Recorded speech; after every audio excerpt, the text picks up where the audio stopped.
Hammaga assalomu alaykum, hurmatli obunachilar. Bugun Rishton eski mol bozorida yonida 6 qavatli domimizda 5-qavatida 3 xonali kvartiramiz sotilyapti.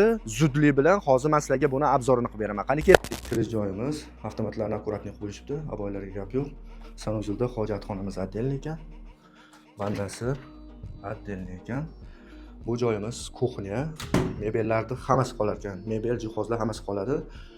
Suv, svet, gazdan muammosi yo'q. Aristonlar yangi kecha turbalarni ulashibdi. 3-4 kun oldin, 3-4 kundan keyin gaz bo'ladi deb va'da berishibdi. Umumiy maydonimiz 87 kvadrat ekan. Agar hamma uni yo'q bersa, $43,000 deyishdi. Subsidiyasi bor ekan 5 yilga, oyma-oy 3,8 dan, yana 15 yil krediti bor. Qolganini egasidan so'rab olasizlar. Nomerini qoldiraman. Mana bu birinchi xonamiz. Hamma yoq qoladi. Konditsionergacha. Bunisi ikkinchi xonamiz. Rossiya ham keng katta ekan bor xonalar. Bu uchinchi xonamiz, katta zal, ichida mazza qilib yashasa bo'lar ekan.